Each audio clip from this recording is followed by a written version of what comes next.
चलो आज हम लोग पढ़ेंगे क्लास 10th का, है ना। चैप्टर नंबर क्या है? 1, जिसका नाम क्या है? वास्तविक संख्या। इसमें से हर बार जो क्वेश्चन पूछा गया है 2011 से लेकर 2025 तक, सभी क्वेश्चन को हम लोग क्या करेंगे, देखेंगे कि जो हर बार पूछा गया उसी क्वेश्चन को हम लोग क्या करेंगे, देखेंगे। इससे बाहर नहीं जाएगा एग्जाम, ठीक है। क्वेश्चन इस प्रकार से आ जाएगा कि ऑब्जेक्टिव टाइप का, किसी पूर्णांक के लिए प्रत्येक सम पूर्णांक, क्या बोल रहा है? सम माने क्या? जिसका 2 से भाग लगे, जो पूरा 2 से कट जाए उसे हम लोग क्या कहेंगे? सम पूर्णांक कहेंगे। इसमें चेक करना है कि कौन हम लोग का है सम पूर्णांक, ठीक है। अगर देखो लास्ट में 1 है, 1 से अगर 2 से भाग मारेंगे क्या पूरा कटेगा? नहीं कटेगा, तो इसका आंसर नहीं होगा। पी है, पी के जगह मान चलो 1 है, कुछ नहीं तो आगे कितना है? 1। और 1 को 2 से भाग मारेंगे पूरा कटेगा क्या? नहीं कटेगा, सम नहीं है। हम लोग को क्या देखना है? सम पूर्णांक देखना, ठीक है। अब देखो इसके भी लास्ट में 1 है, ये भी 2 से नहीं कटेगा। लेकिन लास्ट में देखो यहाँ 2 पी है, ये मतलब 2 है, 2 को अगर 2 से भाग मारे कट जाएगा ना। इसका मतलब आंसर हम लोग का क्या हो सकता है? ऑप्शन नंबर क्या हो जाएगा? डी हो जाएगा। इसका आंसर हो जाएगा ऑप्शन नंबर डी, कि किसी सम पूर्णांक, सम खोजना है तो सम खोजने के लिए सबसे इजी तरीका हम लोग का क्या है कि देख लेंगे कि जो 2 से कट रहा है उसे हम लोग क्या कहेंगे? सम पूर्णांक। क्लियर है ना? चलो अगला क्वेश्चन हम लोग देखेंगे। अगला क्वेश्चन इस प्रकार से, यहाँ पर हम लोग क्या देखने को, निम्नलिखित में से कौन सबसे छोटी प्राकृतिक संख्या है? कौन सी संख्या देखना हम लोग को? प्राकृतिक संख्या। देखो प्राकृतिक संख्या शुरू होता है कहाँ से? देखो ऐसे प्राकृतिक संख्या शुरू होता है हम लोग का कहाँ से? 1 से 2 से 3 4, जहाँ तक चलना है चलते रहना, ठीक है। उसके बाद फिर देखो पूर्ण संख्या शुरू कहाँ से होता है हम लोग का? 0 से होता है। कहाँ से होता है? 0 1 2 3, ये सब पढ़ चुके हैं ना। तो हम लोग को बोला सबसे छोटी प्राकृतिक संख्या। प्राकृतिक संख्या सबसे छोटी क्या होता है? 0 नहीं होगा, क्योंकि वो पूर्ण संख्या है, माइनस में संख्या नहीं होती प्राकृतिक। ये जो 1 है, 1 सबसे क्या है? छोटी प्राकृतिक संख्या, ठीक है। ये मैं पूछा सबसे छोटी पूर्ण संख्या, तो 0 हो जाता है, ठीक है। ये जो है माइनस का 1 जो लिखा हुआ यहाँ पर है, -1 है हम लोग का पूर्णांक। क्या है? पूर्णांक है। ये प्लस वाली जितना भी संख्या होता है वो पूर्ण संख्या हो गया, माइनस वाला हो गया। अगर 0 लग गया तो पूर्ण संख्या हो गया, 0 नहीं लगा तो प्राकृतिक संख्या हो गया, ठीक है। 2 तो देखो 2 प्राकृतिक संख्या है, लेकिन वो बड़ा हो गया ना। सबसे छोटी पूछ रहा है, सबसे छोटी क्या होगा? -1 प्लस का कितना आएगा? 1। चलो अब प्रश्न हम लोग देख लें 3, ठीक है जी। अगला प्रश्न हम लोग का है, रूट अंदर कितना है? 12 का परिमयकरण का गुणांक। परिमयकरण कब होता है? जब रूट के अंदर में कोई भी संख्या रहेगा उसी ना परिमयकरण होगा। जैसे रूट के अंदर में क्या है? 12 है। इसको कैसे तोड़ सकेंगे? 12 को तोड़ेंगे तो जो बचेगा रूट के अंदर में वो हम लोग का हो जाएगा परिमयकरण करने पर। 2 से भाग लगाएंगे कितना आएगा? 6। फिर 2 से काटेंगे कितना आएगा? 3 आएगा। 2 से काटेंगे कितना आएगा? 3। अब देखो जिसका जुड़ा लग गया वो क्या आएगा? बाहर में आएगा। जिसका जुड़ा नहीं लगेगा वो कहाँ रहता है? अंदर में रहता है। इसका मतलब रूट जो 3 है, अगर इसको परिमय संख्या बना या परिमयकरण करेंगे, रूटे वाले संख्या में परिमयकरण करते हैं ना, इसमें चेक करो तो कौन होगा इसका आंसर? इसका हो जाएगा ऑप्शन नंबर ए होगा। हाँ। क्या होगा? ऑप्शन नंबर ए सही होगा। क्या है कि परिमयकरण हम लोग को किसका करना है? रूट 3 का करना है, नहीं कि 2 रूट 3 का करना है, ठीक है। जो जिसका जुड़ा लग गया तो बाहर में रहेगा, जिसका जुड़ा नहीं लगा वो कहाँ रहेगा? अंदर में, ठीक है। चलो प्रश्न हम लोग देख लेते हैं 4। समझ में आ रहा है सबको ना? जी। चल अगला प्रश्न है 100, यदि 130 बराबर कितना है? 130 बराबर 15 गुना 8 प्लस कितना है? 10। फिर दे दिया एवं 15 बराबर 15 के कैसे लिखा है? 3 गुना 5 गुना 3 प्लस क्या लिखा है? 0। तो इसका मौसम भी प्राप्त करना है, ठीक है। तो मौसम हम लोग जानते हैं, जो मिलता है उसी को लेना होता है, ठीक है। तो 130 और 15 का मौसम ज्ञात करो। देखो यहाँ 130 बराबर में क्या क्या लिखा हुआ था? 15 गुना 8 और प्लस में कितना है? 10, ठीक है। और अगला देख लेते इधर, और कितना है? 15 को बराबर में कैसे लिखा है? 3। 5 गुना क्या लिखा है? 3 और प्लस में कितना लिखा है? 0 लिखा है। देखो एक चीज़ हम लोग को यहाँ दिमाग लगाना होगा कि 15 में क्या छिपा हुआ है? 5 भी छिपा और क्या छिपा हुआ है? 3। 5 भी छिपा और क्या छिपा हुआ है? 3। 5 तिया कैसे लिख से? 5 तिया 15। इसका मतलब 5 यहाँ है, 5 यहाँ है, तो 5 बाहर निकल जाएगा। इसमें 15 में 3 भी छिपा हुआ है, 3 गुना 3 करेंगे तो 5 तिया कितना हो जाएगा? 15। इसका एचसीएफ कितना आ जाएगा? 15। मतलब 130, क्या बोल रहा है? 130 और कितना है? 130 है और कितना है? 15। इसका एचसीएफ कितना हो जाएगा? 15 हो जाएगा। ठीक है, क्लियर है। चलो अब प्रश्न नंबर हम लोग देखेंगे कितना 5 करा यूक्लिड विभाजन एल्गोरिथ्म है ना, इसका प्रयोग करते हैं हम लोग दो धनात्मक पूर्णांकों के निम्न में से किसे परिकलित करने की तकनीक है। देखो यूक्लिड विभाजन में हम लोग क्या करते हैं, लॉ करते हैं कि मॉस करते हैं कि भागफल निकालते हैं कि शेषफल निकालते हैं।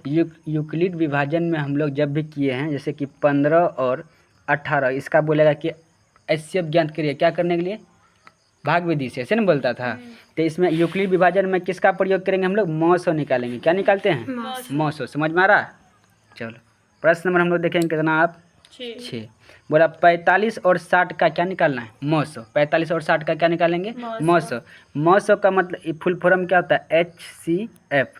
एच मैंने हाईएस्ट, सबसे बड़ी संख्या से पहले भाग लगाओ। जैसे सबसे बड़ा इसमें क्या 45 है, 45 से चेक कर लो, 45 से कम 45 के पारा में 60 आएगा, नहीं आएगा, ये तो एचसीएफ नहीं होगा। ठीक है, चलो और अगला चेक करेंगे हम लोग कैसे। सबसे बड़ा आप क्या है 15 है ना, 45 तो नहीं लगा, उससे थोड़ा छोटा कौन आया 15 के पारा में ये आएगा 45 आ जाता है, 15 तिया 45, 15 चौके 60। इसका मतलब 45 और 60 का एचसीएफ कितना आ जाएगा हम लोग 15। क्लियर है। और एलसीएम बोलता तो एलसीएम में क्या करना पड़ता है, हम लोग को एलसीएम निकालना होता है। एचसीएफ भी निकालने के लिए तो लंबा विधि जाना होगा, लेकिन यहीं पर चेक करेंगे एचसीएफ का मतलब सबसे क्या होता है, बड़ी की छोटी संख्या, सबसे छोटी। एचसीएफ में सबसे बड़ी संख्या को देखना है पहले। ठीक है, यहाँ पर टुकड़ा वाला नहीं है, गुणनखंड विधि नहीं है, दूसरा विधि है, दिमाग डायरेक्ट लगा के देखना है। 45 से लगा के देखेंगे, 45 के पारा में दोनों चीज़ आ रहा है क्या, 60 और 45 आ रहा है रे, 15 का पारा में आ रहा है, 15 का आ रहा था, इसका एचसीएफ क्या गया 15। चलो प्रश्न नंबर हम लोग देखेंगे कितना अब 7। इसमें क्या दिया हुआ, एक अशून्य क्या है, एक अशून्य परिमेय और एगो है परिमेय संख्या का एक अशून्य परिमेय और एगो अपरिमेय संख्या का गुना होगा तो क्या आएगा, हमेशा अशून्य मतलब कि 0 नहीं होगा। जैसे कि एक परिमेय संख्या ले लेते हम लोग 1, ठीक है, इसके नीचे तो 1 छिपा हुआ है, गुना लगा देंगे, क्या गुणनफल बोला है। अपरिमेय का मतलब क्या, जो जैसे रूट के अंदर में 3, रूट के अंदर में 2, ये क्या होता है, अपरिमेय संख्या है। एक परिमेय संख्या एक अपरिमेय संख्या आपस में गुना होगा तो हमेशा क्या होता है, अपरिमेय ही होगा।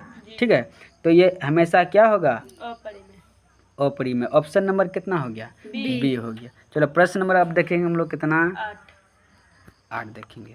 इसमें ये क्वेश्चन पहले करा दिए हैं, यदि P एक धनात्मक पूर्णांक है तो धनात्मक सम पूर्णांक, क्या पूछ रहा है, सम पूर्णांक का रूप क्या होगा। देखो 2 से कट रहा है ना, ये तो सम पूर्णांक है, बाकी चीज़ 2 से नहीं कट रहा है, लास्ट में चेक कर लो। ठीक है, ये क्वेश्चन पहले हो चुका है ना। चलो अब प्रश्न नंबर कितना देखेंगे हम लोग, 9 देखेंगे।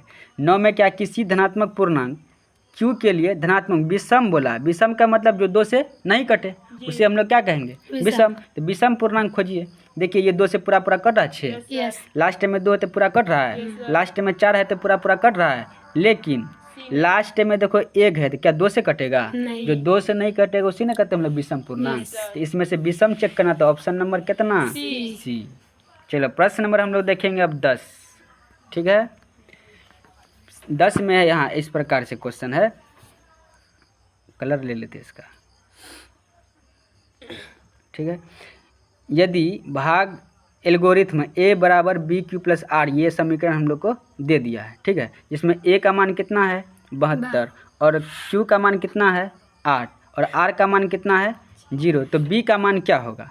ठीक है, सूत्र दे दिया, तो A बराबर यहाँ लिखेंगे ना, A बराबर BQ प्लस क्या, हाँ BQ प्लस कितना होगा R। तो A का मान कितना दिया हुआ है, चेक कर लो, A का मान है क्या, A का मान है 72, चेक कर लो, A का मान कितना है 72 और कितना है, और B का मान कितना है मालूम नहीं है तो B लिख दो। ठीक है, गुना Q का मान कितना है, Q का मान 8, Q का मान है 8 प्लस R का मान कितना है 0 है। ठीक है, चलो इतना हो गया। अब क्या करेंगे, थोड़ा ऐसे एक ठो में लिखना होगा। ठीक है, यहीं सोल्व कर देते हैं नीचे।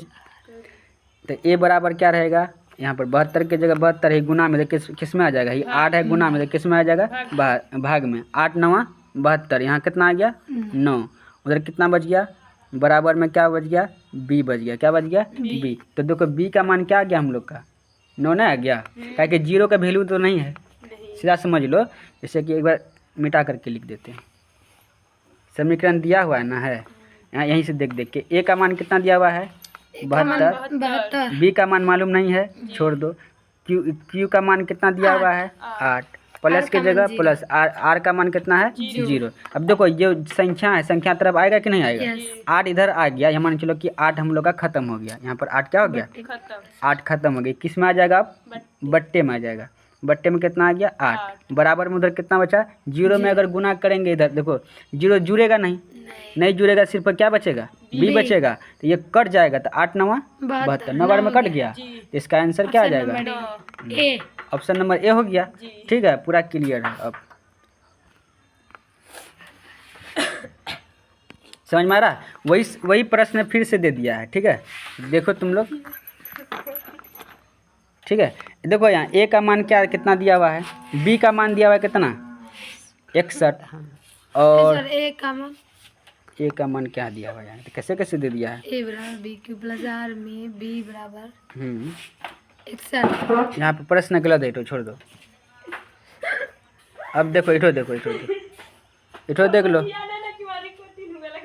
चलो यहाँ देखो बी का मान कितना दिया हुआ है यहाँ, 43। क्यू का मान कितना है, 31, और आर का मान कितना है, 32। तो ए का मान हम लोग को ज्ञात करना है। तो ए का मान ज्ञात करने के लिए क्या करेंगे, इसको यहीं रख देते हैं। देखो ए का मान कितना है, ए का मान तो मालूम नहीं है, तो ए बराबर देके छोड़ देते हैं। बी का मान कितना है, 43। यहीं से देख देख के करना है तुम लोग को।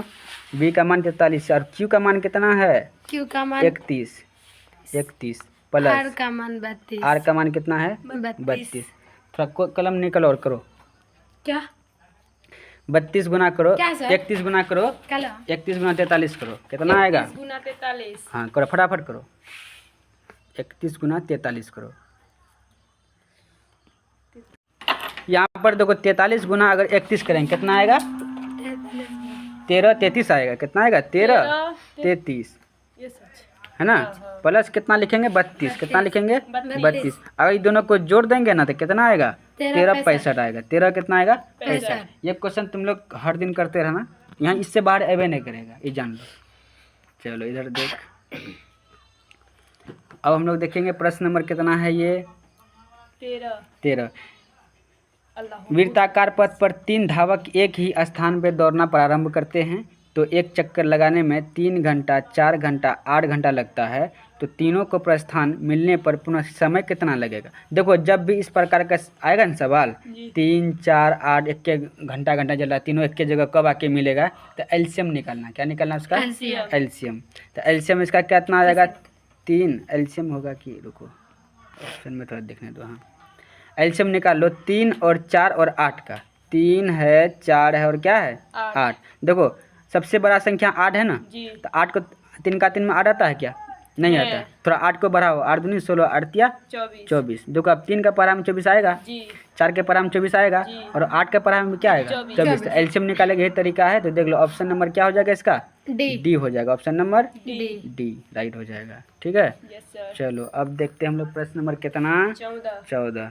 फिर वही पर उसी प्रकार से सवाल आया है एगो, और देख लो। एक वृत्ताकार पथ 3 धावक एक ही स्थान पर 1 घंटा, 3 घंटा, 5 घंटा। सीधा देख लो ना, 1 का वैल्यू से हटा दो, 3 और 5 का एलसीएम अलग अलग संख्या, 3 5 कितना हो गया, 15।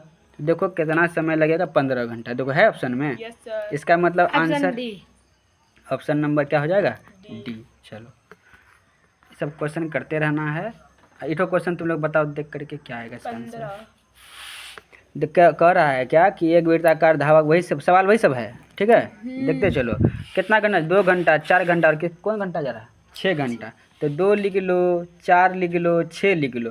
देखो 2 का 2 में 6 आता है, 4 का 4 में 6 आता है क्या, नहीं। 6 को थोड़ा बढ़ा दो, 6 दूनी 12। अब देखो 2 से भी 12 आ जाएगा, 4 से भी 12 आ जाएगा, 6 से 12 आएगा नहीं। इसका मतलब क्या होगा आंसर इसका, इसका आंसर हो जाएगा हम लोग का 12।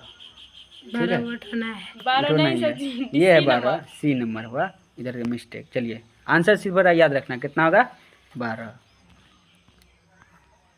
प्रश्न नंबर कितना देखेंगे हम लोग, 16। प्रश्न नंबर 16 में है, यदि क्या है, प्रथम 13,986 अभाज्य संख्याओं का योग n है तो n हमेशा क्या होगा? n हमेशा क्या होगा इसका? अभाज्य संख्या का योग क्या है? n है। जो बनना है फटाफट बनाओ।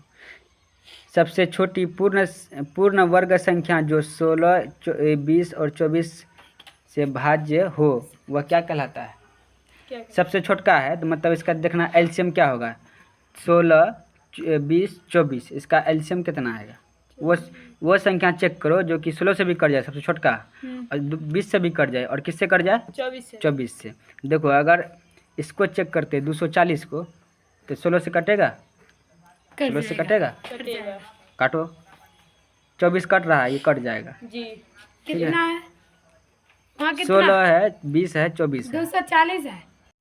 चलो इसका आंसर हो जाएगा क्या हम लोग का? 240। 240 एक छोटी संख्या है, देखने का छोटी संख्या, ठीक है। तो जो पूरा कट जाएगा, पूरा कौन कर रहा है? 16 से देखो 224 भी कट रहा है, 20 से 224 कट रहा है, 24 से 224 कट रहा है, ठीक है। ये हो गया। प्रश्न नंबर हम लोग देखेंगे कितना? 17, 18 है ना। चलो यहाँ दो संख्याओं का लघुत्तम समावर्तक इनके महत्तम समावर्तक का 14 गुना है, इनके लॉस और मौसों का जोड़ इतना है, एक संख्या इतना है, तो वही संख्या सूत्र लगाना, दो संख्याओं का गुणनफल बराबर एचसीएफ गुना एलसीएम। तो दो संख्या कौन? पहली संख्या गुना दूसरी संख्या बराबर, और दूसरी संख्या क्या होगा? 600 है। जोड़ करके आया 600। अच्छा।